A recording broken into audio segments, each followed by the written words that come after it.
So it's that time of year again. It's the time of year that I actually really, really love Christmas. I'm not going to lie to you. I've always kind of loved Christmas. I remember getting really overexcited when I was a kid, and I remember this one Christmas Eve going outside with my dad and him saying, "Can you hear that?" And I could hear jingling bells, and it was definitely Santa, and it definitely wasn't that my dad had some bells in his pocket that he was ringing. No, of course not. It had to be Father Christmas. Who else could it possibly have been? But anyway, I love Christmas. I love this time of year. I love watching Christmas films. Like, I even have a tradition of what I do on Christmas Eve. My absolute favourite thing to do on Christmas Eve evening is to stick on White Christmas, which weirdly isn't much of an actual Christmas film other than the fact that it's got the song White Christmas in it. But I absolutely love that film. It's one of my all-time favourite films, and I sit down with a gin and tonic and I watch that, and then that's it. I'm ready for Christmas. So this year is kind of no exception. That's what I plan to be doing. But sometimes it can be a little bit of a daunting thing. Christmas is this huge thing that everyone seems to get involved with. You know, I'm not even particularly religious. I just really like the more pagan aspects of Christmas. But even that, I just like the whole idea of giving gifts, of spending time with family. But at the same time, this can be quite stressful, particularly if you're someone who suffers with stress, anxiety, things like that. But there are little ways that you can survive the Christmas period. There are little tips and tricks that I have learned on how to get through this time of year. Because I love it. And I will not let anything like anxiety get in the way. So, what is it that I do? I'm going to go and take a seat. This is, by the way, this is my new big Christmas tree for this year, which I'm loving. Pre-lit tree, full-size one. I've never had one. But if you've followed my social media posts in the past Christmases, you might be aware of Mini Tree that sits in the window. And I love Mini Tree because Mini Tree has a lot of these decorations, which actually came from my parents when we moved in. And it's kind of the nostalgia aspect, I guess, for me. Because, yeah, for me it was quite important when I moved in that I had something that I recognised that was kind of mine. So although we have Mini Tree, which used to be our main tree, it's now got all of my old Christmas decorations on it. But, sorry, I've completely digressed. This is a bad habit of mine, and I apologise. So surviving Christmas, as I say, can be a difficult time of year. One problem is it can be incredibly expensive. Now, what I tend to do is plan way in advance. I budget and I stick to it religiously. I work out roughly what I expect to spend on food, roughly what I'm going to spend on each person for Christmas presents, and I try and stick to it. Now, of course, everything changes year on year. Sometimes it's not entirely possible to stick exactly to your budgets, but if you've got a good plan going ahead, you know roughly how much you might need to save up. And that's the other thing. Try and save little bits over the year that you can put towards Christmas so that it's not such a huge expensive thing at the end of the day, rather at the end of the year. I think as well, in terms of expenses at Christmas, it's trying to start early. For me, my Christmas shopping actually starts around September time. That's when I start thinking about what is it people are going to want for Christmas. That's when I start thinking of really good gifts. That's when I start trying to see if there's any offers. Quite often the shops are already starting to sneak some Christmassy stuff in around September, October time anyway. Sometimes even earlier than that. So it's starting to look out for these things that I can get for people and just hoarding them away, storing them away. And every other year I buy slightly too much in the way of wrapping paper and stuff like that, because then I can make it last a good couple of years. So every other Christmas is a little bit cheaper. It kind of averages itself out. It's buying stuff when you can afford the stuff. So that's that. Also, points cards, really useful. I use a points card at the supermarket and I save up all my points during the year, and this year I've managed to have a free Christmas dinner, plus a few extra little bits and pieces on the side, which is really nice. And I look for any offers throughout the year that mean that I can get extra points on my card, and that all goes. It's a bit like, I don't know if anyone watching this is actually old enough to remember, you used to be able to get stamps. And these stamps you could save up throughout the year and then put them towards whatever you wanted. And it's, I suppose these points, rewards cards, are kind of taking the place of these stamps. They're kind of an electronic version of that nowadays. So what I tend to do is really what my mum's always done, and that's to use my points at Christmas to get basically a free Christmas dinner. We're having a 3-bird roast this year. I did say to my husband, if he ever found one in the supermarket we usually shop in, he could have it. He found one, the points were used. We have a 3-bird roast. But that's the point. We managed to get that basically by using our points, saving our points up throughout the year, not spending them on anything else. And that means we've got this free dinner. So that is incredibly useful. So like I say, budgeting, using points, starting early. Because then you can do a little tiny bit each payday in the few months leading up to Christmas, and you will find that really, really helps. Now, the other thing I find as well that's really, really useful is keeping everything as simple as possible. For me, I'm just going to pause the video while I'm recording, by the way, because I have a recipe that I want to share with you, and I just have to go and grab it. Be right back. This is going to look oddly cut. Okay, so some people find cooking at Christmas quite a stressful thing, but there's no reason why it has to be stressful. Keep it as simple as you possibly can. So things like prepare your veg on Christmas Eve. That's what I do. It's a little trick again I learned from my mum. You prepare it all, put it in pans of water, and it just sits there on your hob overnight. Keep it covered with the pan lid. And then you don't have to worry about trying to get all your timings right the next day, because that's part of the main part of the job done. And then you can concentrate on the other things like cooking the meat, cooking, getting your potatoes in the oven at the right time, that sort of thing. If you're having roasties, you might be having mash. I don't know. I don't make the rules for your Christmas dinner. But it just means that you've got more time on the day. Oh, goodness me, I'm really sorry. That's my smartwatch going off, because it's just told me that I've done 10,000 steps. Wow, this is the best video I've ever made.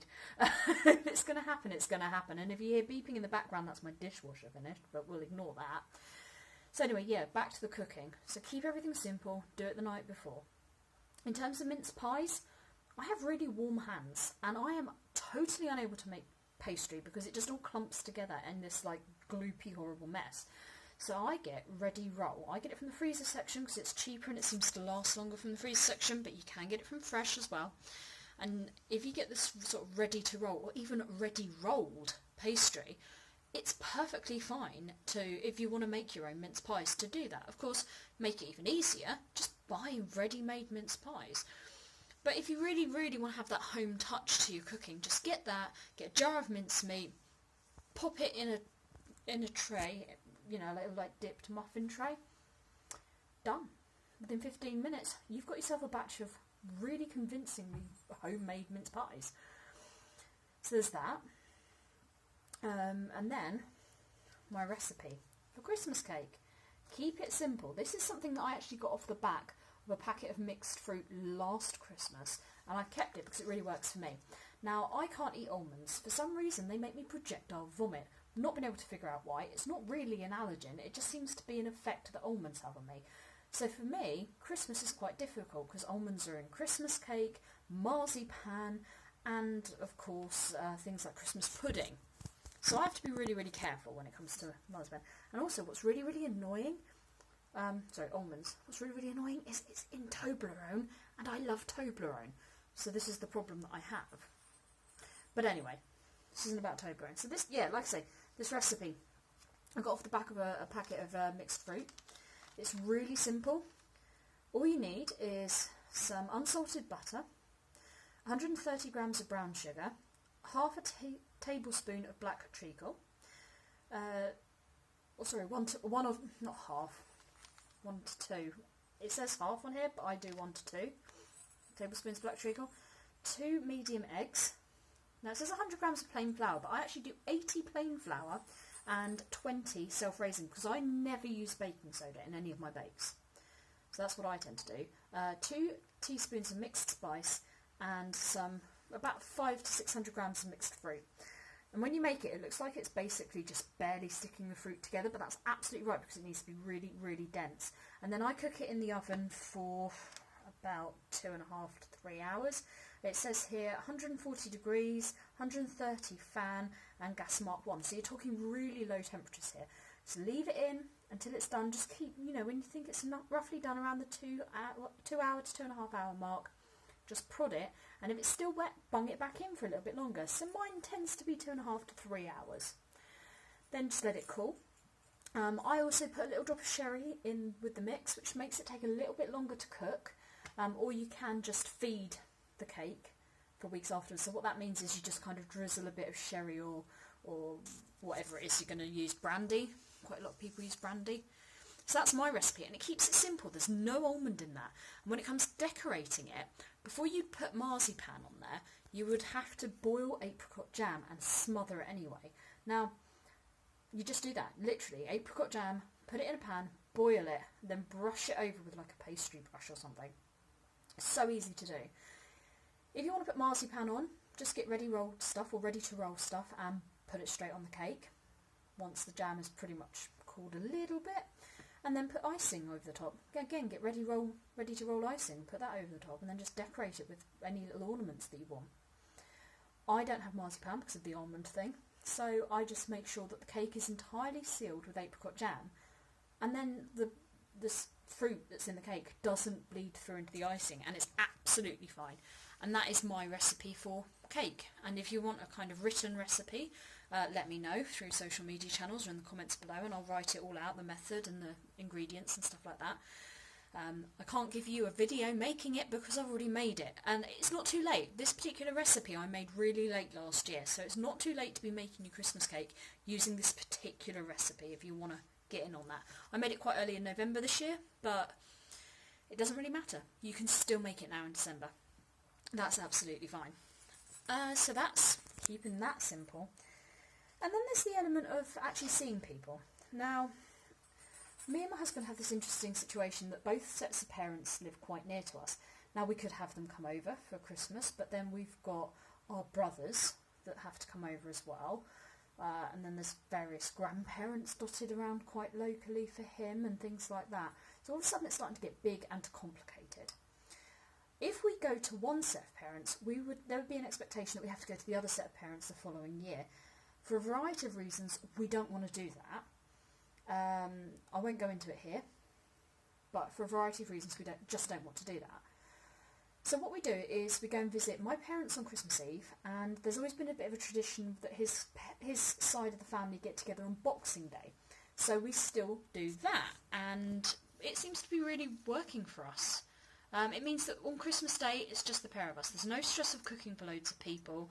There's no stress of going to visit people and not being able to drink and drive and all that sort of thing. We can just get up, have a bacon sarnie and some Bucks Fizz, open our presents, enjoy the day. The only thing I've got to do is concentrate on cooking.